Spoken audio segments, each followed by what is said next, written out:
Are you suffering from PMS bloating every month? Well, stay tuned to this video today. I'm going to give you 10 tips that you can start doing today to beat that PMS bloating and start feeling better and more consistent and more comfortable every day of the month.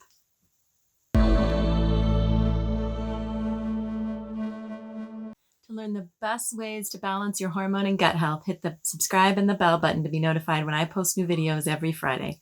I'm Dr. Shelley Meyer. I'm a registered dietitian, functional medicine doctor, and family doctor.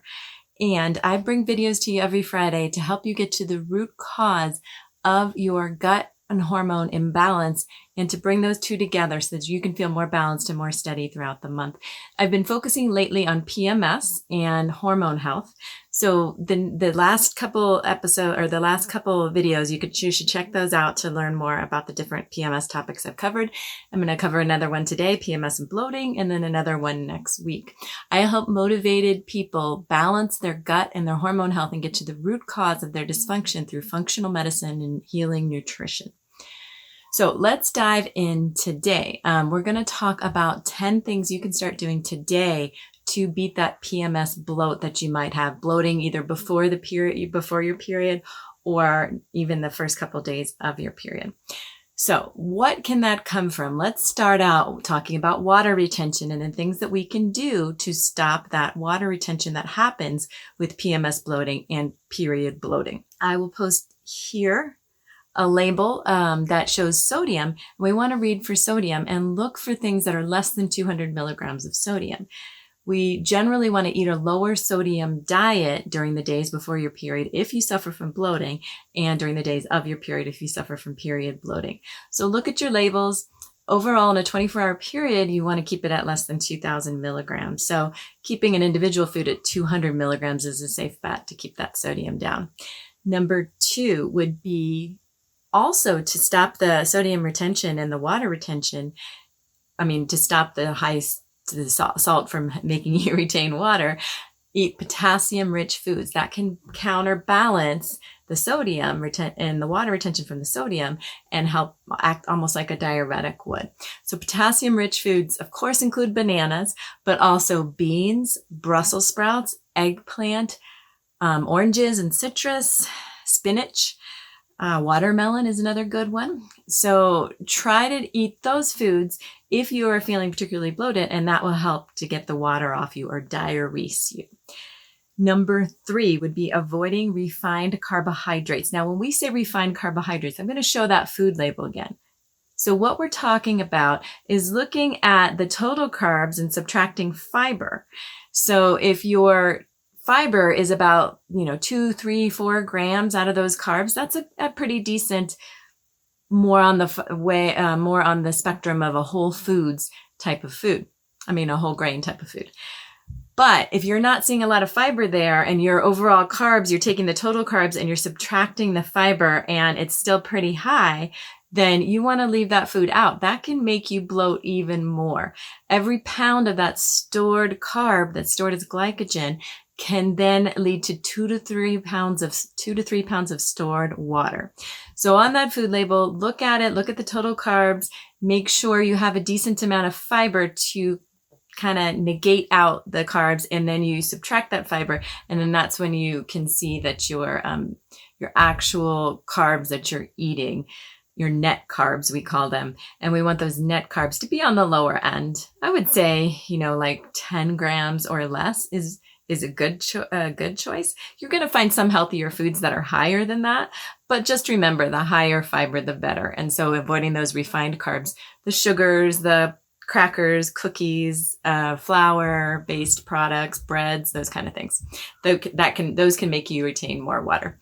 So number 4 would be to drink more water. Sounds weird when we're trying to take water off of you, but dehydration is a natural, or the retention of water with dehydration is a natural mechanism to help you preserve your life. So if your body senses that you're dehydrated, it's going to hang on to all the water that it can in various ways. So if you drink more water, you flush more out. The other bonus of drinking more water is that you avoid constipation. Now, constipation can happen during times of the month, during certain parts of your cycle, and it can make this bloating problem even worse. So we want to avoid constipation. So that's why water is important. Number 5 would be taking a magnesium supplement. So just like in number 4, when we talked about avoiding constipation, magnesium can definitely help you do that. Magnesium is needed for over 300 processes and pathways in our body. And so one of the things it's needed for is to establish a good water balance. So you can take magnesium. I usually recommend starting with 200 milligrams. If your kidneys aren't in good shape, please talk about this with your doctor. But the generally supplemental range that you might need, not everybody needs, but a lot of us are deficient, but you might need between 200 and 800 milligrams of magnesium per day. You don't want to start out at that 800 because it does help you with constipation. It can, on the flip side, cause loose stools, and we don't want that. So start at that 200 range and then gradually work your way up.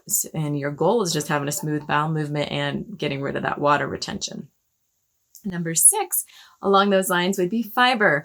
I talk about high fiber diets a lot, and the reason that is because they are so important for gut and hormone health. Fiber is so important for that.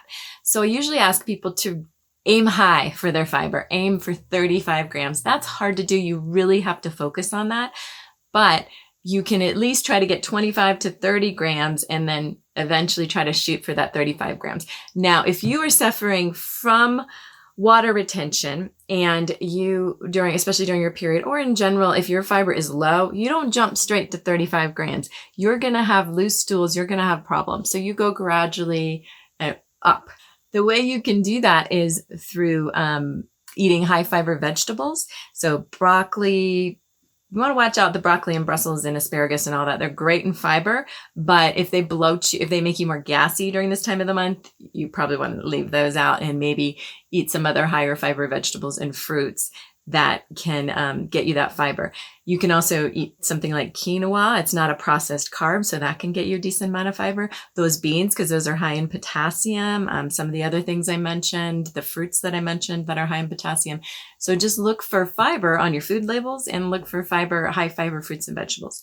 So number 7, we left off at, take an Epsom salt bath. That Epsom salt can help to reduce the water retention that you're feeling and make your belly feel more comfortable during this time of the month.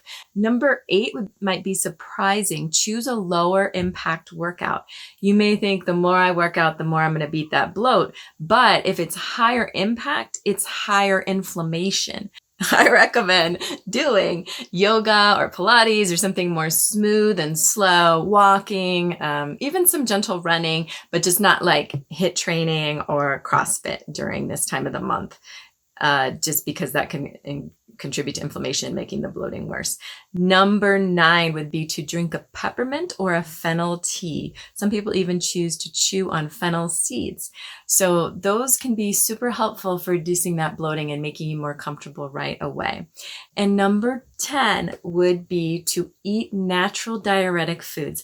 Now, diuretics are a medication, and some people will get those from their doctor to take fluid off of them. Typically, we're only using those with people that have edema, which is buildup of fluid like in their ankles or legs, when they have a heart problem typically.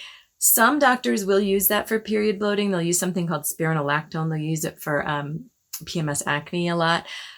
I don't love using that. That can disrupt your electrolytes, and we do have to test your kidney function and your potassium when we're using that medication, and I'm just not a big fan of jumping right to medications. I will use them when I need to. Obviously, I'm a doctor, but what I would recommend starting with are natural diuretics: celery, cucumbers, ginger, garlic. Those are all great things you can incorporate into your foods every day, or into your diet every day, to help bring that water off of you. So ginger tea, you can alternate that with the peppermint tea or the fennel tea. You can also just take a big clump of ginger root and put hot water over that, and that can be your ginger tea for the whole day, and just keep putting the hot water on top of it. Put ginger in your food and your smoothies.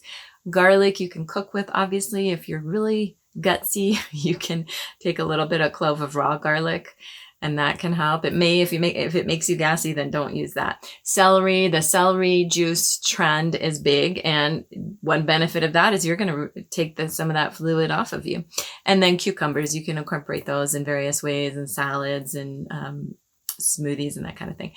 So those are my 10 tips for taking the bloat off of you. If you have any things that's worked for you, please put it in the comments down below. And please put in the comments down below anything, ideas you might have for future PMS videos, and see the other ones that I'm going to put in the playlist. And my PDFs, don't forget about the free PDFs. I have a PMS related PDF that walks you through all the tips for skin, bloating, the stuff we talked about last week, the mood balancing, gut health, lots of gut health and nutrition related free PDF topics. You just have to go to drshellymeyer.com. There's a link down below, and you can get all access to all of those, as well as 10% off certain supplements that I recommend that are doctor tested and approved by responsible companies. And then I'll also have some links down below, some of the other ones I mentioned that do help balance your hormones and help reduce PMS. So stay tuned next Friday for another video on gut and hormone health. I'm going to continue to focus on PMS. I have lots of other playlists that are gut and hormone health related, so I will link those in the description down below too. Thanks so much for joining me. Remember to hit the subscribe button and the bell to be notified when I post a new video every Friday. We'll see you next week.